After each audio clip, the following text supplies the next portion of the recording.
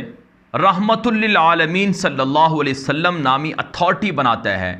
کہ ہم دنیا کو بتائیں گے کہ ہمارے نبی کیسے تھے. وہ شخص جو ملیشیا کے وزیر اعظم ڈاکٹر مہدیر محمد اور اسی طرح سے ترک صدر طیب اردوان کے ساتھ مل کر ایک ایسا میڈیا کا نیٹ ورک بنانا چاہتا ہے جس کے اندر رسول اکرم صلی اللہ علیہ وسلم کی تعلیمات مغربی دنیا تک پہنچائی جائیں، اس شخص کے بارے میں توہین رسالت کا الزام لگانا اور اسے توہین رسالت کا ذمہ دار ٹھہرانا کتنا بڑا جرم ہے، کتنی بڑی منافقت ہے. ناظرین کرام، آپ کے سیاسی اختلافات اپنی جگہ پر ہوں گے، آپ عمران خان کی سیاسی پالیسیوں سے اختلاف کر سکتے ہیں، سیاسی اقدامات سے اختلافات کر سکتے ہیں، لیکن آپ ایک مسلمان کو، ایک محب وطن کو اور ایک اسلام اور سیرت سے محبت کرنے والے شخص کو جب آپ اسلام کے دائرے سے نکالتے ہیں تو آپ کو اپنی آخرت کی فکر کرنی چاہیے. ناظرین کرام، بدقسمتی سے میں انتہائی درد دل کے ساتھ، افسوس کے ساتھ یہ بات کہہ رہا ہوں کہ پاکستان کے اندر کچھ لوگ ہیں جو اپنے سیاسی مقاصد کے لیے اپنے آپ کو دیندار ثابت کرتے ہیں، لیکن وہ نعرہ لگاتے ہیں کہ یہ شخص یہودیوں کا ایجنٹ ہے، یہ شخص ریاست مدینہ کا نام استعمال کرتا ہے، وہ شخص چیخ چیخ کر کہہ رہا ہے، دنیا اس کی گواہی دے رہی ہے، عرب دنیا کے اسکالر، علماء، مشائخ اس کی گواہی دے رہے ہیں. ناظرین کرام، میرے پاس کویت کے، باقی دنیا کے، عرب دنیا کے اسکالرز موجود ہیں، ان کے میسیجز میرے پاس موجود ہیں، ان کی تحریریں میرے پاس موجود ہیں جو وہ مجھے سینڈ کرتے ہیں، ان کے بیانات میرے پاس موجود ہیں جو یہ کہتے ہیں کہ عمران خان نے امت مسلمہ کا سر فخر سے بلند کیا ہے. ان کو آپ قادیانی کہتے ہیں، ان کا ہم نوا کہتے ہیں، ان کو آپ یہودی ایجنٹ کہتے ہیں. آپ کو اپنے دین کے بارے میں، آپ کو اپنی آخرت کے بارے میں فکر کرنی چاہیے. ناظرین کرام، یہ سب کچھ پاکستان کے اندر اس امریکی سازش کے ذریعے سے ہو رہا ہے جو امریکی سازش رچائی گئی ہے عمران خان کو ہٹانے کے لیے، لیکن وہ صرف یہیں تک محدود نہیں ہے بلکہ وہ امریکی سازش اس سے آگے تک محدود ہے. اس کا ہدف اس سے آگے کا ہے کہ یہ ملک نفرت کی آگ میں جل جائے، تقسیم ہو جائے، حسد اور بغض اس ملک کے اندر پھیل جائے. چنانچہ آج وہی ہو رہا ہے. یہ چیزیں ہمیں دیکھنا چاہیے. میرے پاس ناظرین کرام رسول اکرم صلی اللہ علیہ وسلم کے کچھ فرامین موجود ہیں، وہ میں آپ کے سامنے رکھتا ہوں. بخاری اور مسلم شریف کی متفق علیہ حدیث ہے، میں آپ کے سامنے پڑھ کر سناتا ہوں، جس کا ترجمہ اور مفہوم یہ ہے. سیدنا ابن عمر رضی اللہ تعالی عنہ سے روایت ہے کہ رسول اللہ صلی اللہ علیہ وسلم نے فرمایا، جس شخص نے اپنے مسلمان بھائی کو کافر کہا تو ان دونوں میں سے ایک پر کفر لوٹ گیا، یعنی یا تو کہنے والا خود کافر ہو گیا یا وہ شخص جس کو اس نے کافر کہا ہے وہ کافر ہوا. یعنی اگر کسی مسلمان کو کافر کہہ دیا تو جس نے کفر کا اس کے اوپر الزام لگایا ہے تو وہ خود کافر ہو گیا. یہ بخاری اور مسلم شریف کی متفق علیہ حدیث ہے. دوسری روایت ہے سیدنا ابو ذر رضی اللہ تعالی عنہ سے، روایت ہے کہ رسول اللہ صلی اللہ علیہ وسلم نے فرمایا کہ جس شخص نے جانتے بوجھتے کسی دوسرے کو باپ بنایا تو یہ بھی کفر کی بات ہے، اور جس شخص نے ایسی بات کو اپنی طرف منسوب کیا جو اس میں نہیں ہے تو ایسا شخص ہم میں سے نہیں ہے اور اس کو اپنا ٹھکانہ جہنم میں بنانا چاہیے. اور جس شخص نے کسی کو کافر کہا یا اللہ کا دشمن کہہ کر پکارا حالانکہ وہ ایسا نہیں ہے تو یہ کلمہ اسی پر لوٹ کر آئے گا. صحیح مسلم شریف کی جلد اول کے اندر یہ حدیث مذکور ہے. ناظرین کرام، اب آپ کو فیصلہ کرنا ہے کہ آپ کیا کر رہے ہیں.